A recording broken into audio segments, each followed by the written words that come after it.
नवनिर्माण सेना आणि शिवसेना यांच्यातल्या युतीविषयी कोणाच्या मनात संभ्रम नाहीये आणि कार्यकर्त्यांच्या मनात तर अजिबात नाही. मुंबईसह अनेक महानगरपालिकेत शिवसेना आणि महाराष्ट्र नवनिर्माण सेनेचे कार्यकर्ते एकत्र येऊन कामाला लागलेले आहेत. दोन्ही पक्षांकडून तशा सूचना गेलेल्या आहेत आणि सूचना जाण्यापेक्षाही आधी जे कार्यकर्त्यांमध्ये जो उत्साह आणि मनोमिलन झालेलं आहे ते आम्ही स्वतः अनुभवतो आहोत. बघा की ही युती जी आहे शिवसेना उद्धव ठाकरे आणि महाराष्ट्र नवनिर्माण सेना यांच्यामध्ये युती तर झालेलीच आहे, फक्त जागा वाटपावर शेवटचा काल रात्री पूर्ण झाला.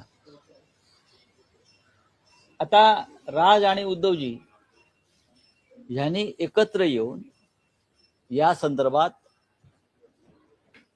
जो काही जागा वाटपाचा फॉर्म्युला किंवा इतर काही गोष्टी आहेत त्या संदर्भात त्यांना घोषणा करणं तेवढं बाकी आहे. आता ती आज करायची संध्याकाळी की उद्या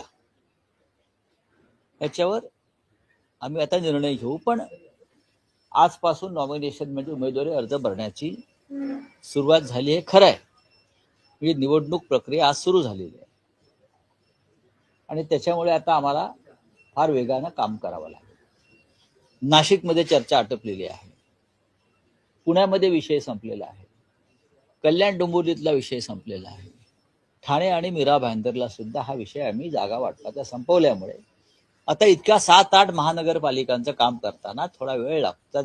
विषय मुंबई महानगरपालिकेचा दोन्ही बाजूच्या कार्यकर्त्यांच्या भावना समजून घेतल्या पाहिजेत. काही विद्यमान नगरसेवक असतात, त्यांच्या जागांची अदलाबदल होत असते युतीमध्ये, तर त्यासाठी लोकांना एकत्र बसवून त्यातून मार्ग काढावा लागतो. तर या सगळ्या गोष्टी जवळजवळ पूर्ण झालेल्या आहेत. या सगळ्या प्रक्रिया पूर्ण झालेल्या आहेत. आता मी थोड्या वेळाने माननीय उद्धवजींशी आणि राजसाहेबांशी बोलून आम्ही त्याच्यावरती निर्णय घेऊ. काय नाही, एबी फॉर्मचं वाटप सुरू झालेलं आहे.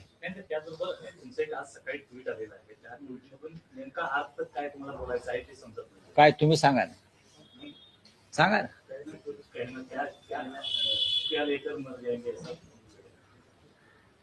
हो, माणसाने बोललं पाहिजे.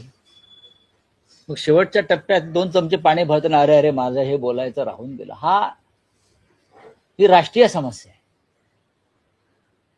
ज्या पद्धतीनं महाराष्ट्रातले निकाल लावण्यात आले, ज्या पद्धतीने बिहारचे निकाल लावण्यात आले, ज्या पद्धतीनं लोकशाहीचा गळा घोटला जातो, ज्या पद्धतीनं निवडणूक आयोगापासून सुप्रीम कोर्टापर्यंत सर्व संविधानिक संस्था या भारतीय जनता पक्षासारख्या नेत्यांच्या पायाखाली चिरडल्या जातात, त्याच्यावरती जर आता बोललो नाही तर नंतर उशीर झाला आणि बोलायचं राहून गेलं, अशा भावना मरताना येण्यापेक्षा जिवंतपणे आलेल्या बघा.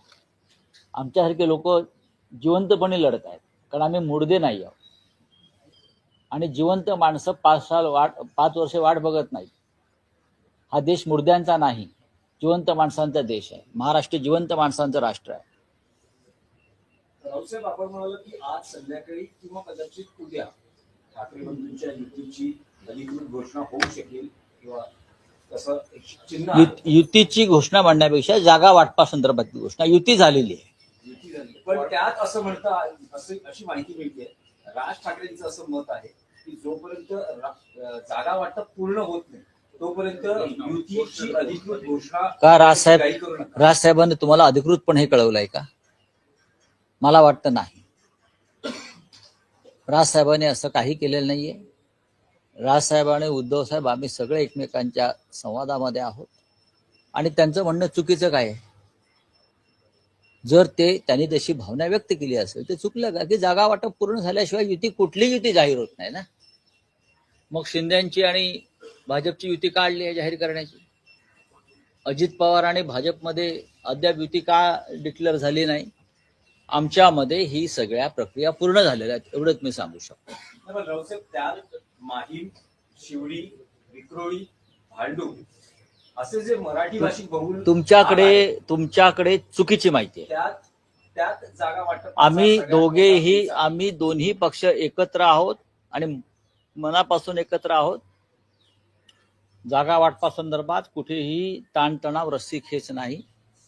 भांडूप किंवा इतर जे तुम्ही भाग म्हणताय ते त्यांना गेले काय किंवा आमच्याकडे आले काय, ते शेवटी युतीमध्येच राहणार आहेत. या भावनेतून आम्ही काम करत आहोत. त्याच्यामुळे कोणी एखाद्या जागेसाठी अडून बसलाय असं कुठेही आमच्या दोन पक्षामध्ये घडत नाही. या चुकीच्या बातम्या तुमच्यापर्यंत जे देत आहेत हा त्यांना माझा संदेश आहे. त्याची मागणी आहे की मागणी का नसावी? या भागात मागणी का नसावी? या भागात जागा वाटपा मनसेचे आमदार होते, मनसेचे नगरसेवक होते, तर किमान 3 जागा या सगळ्या मराठी भाषिक बहुल मला मिळाव्या. नाही, अशा अशा अशा पुढ्या कोण सोडतं मला माहित नाही.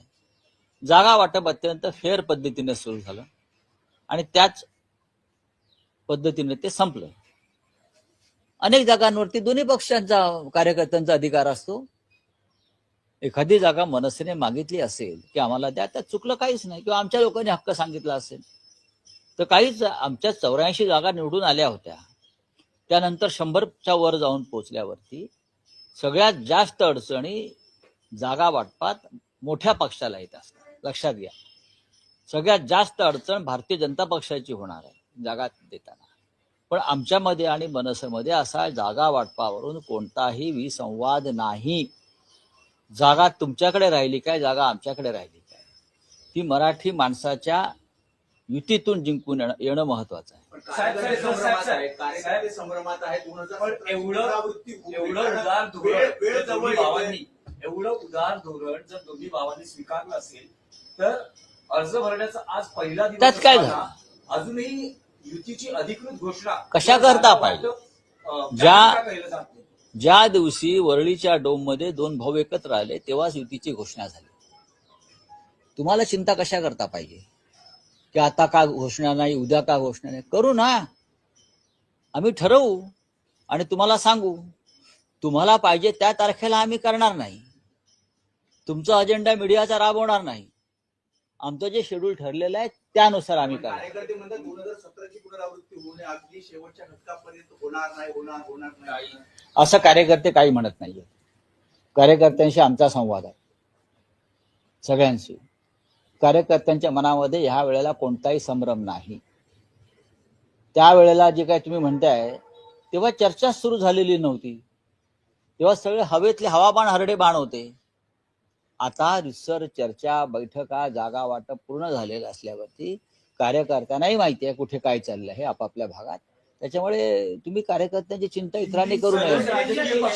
माजी नगरसेवक आपले गेलेले आहेत, ते जर परत येत असतील तर त्यांना दरवाजा उघडा असणार कशा करता? प्रत्येकाला तिथे सीट मिळेल असं दिसत नाहीये. आमचं जागा वाटप आणि तिकीट वाटप पूर्ण झालेलं आहे आणि निष्ठावान कार्यकर्त्यांचं उमेदवारी कापून गद्दारांना त्या जागा द्याव्यात एवढी वाईट वेळ शिवसेनेवर आलेली नाही. सर्व राजकीय पक्षांना भीती आहे की बंडखोरी होऊ शकते.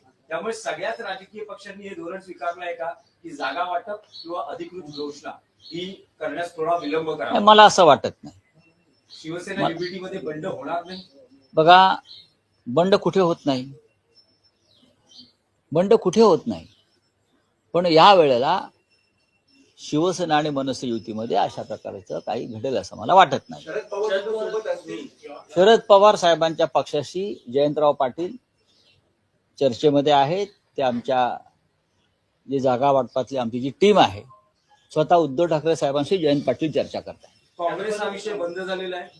नक्कीच आम्ही शेवटपर्यंत प्रयत्न करू की कुठे कटुता न ठेवता आपण मुंबईमध्ये लढू आणि भविष्यामध्ये निवडणूक निकाल झाल्यावरती सुद्धा आपल्याला मुंबईच्या रक्षणासाठी एकमेकाला कशी मदत करता येईल या संदर्भात आमची वरिष्ठ स्तरावर चर्चा झालेली आहे. नाही, मला असं म्हणतात म्हणजे निवडणुकीच्या निकालानंतर जर काही परिस्थिती निर्माण झाली आणि काँग्रेसची मदत लागली तर ती घेतली जाईल. मग काँग्रेस का भाजपला मदत करणार का? साधा प्रश्न आहे ना.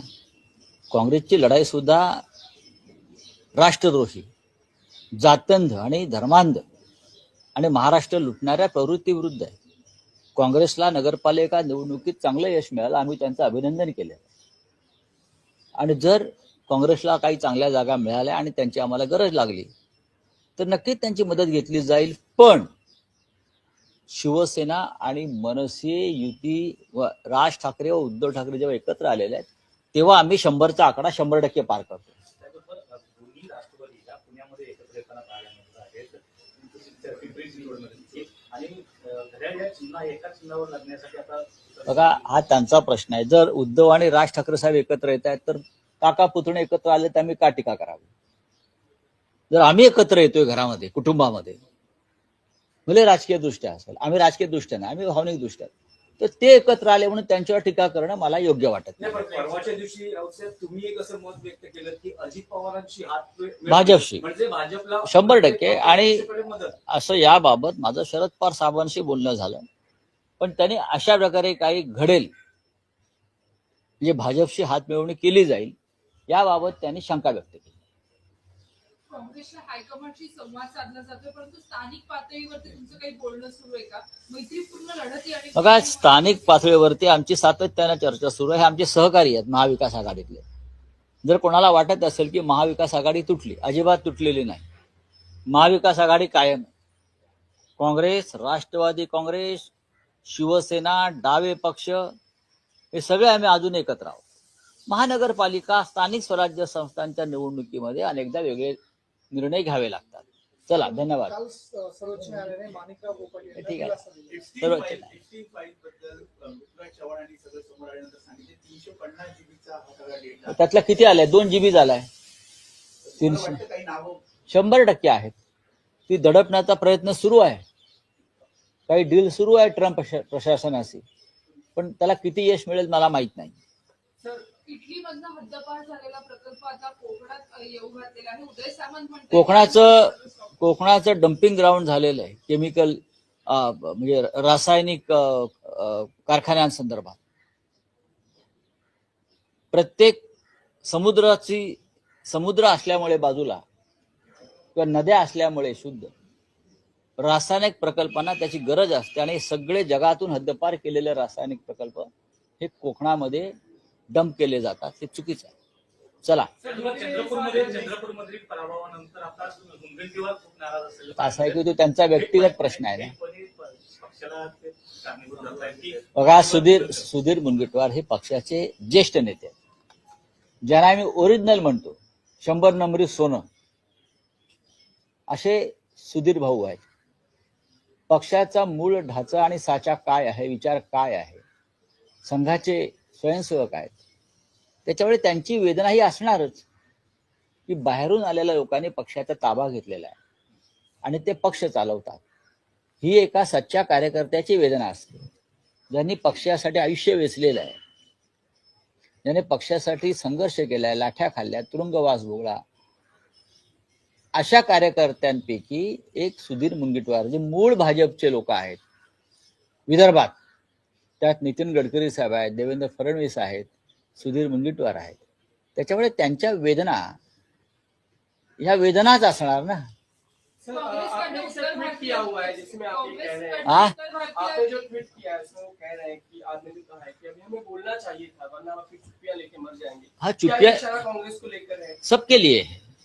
जो आज चुप बैठे हैं, जिसकी जो हालत है, संविधान की जो हालत है, सुप्रीम कोर्ट की जो हालत है, सबका आवाज दबा दिया है और हम जनता चुप है. अगर जनता चुप रहेगी, नेता चुप रहेगी, सामाजिक कार्यकर्ता चुप रहेंगे, तो इतिहास हमें माफ नहीं करेगा.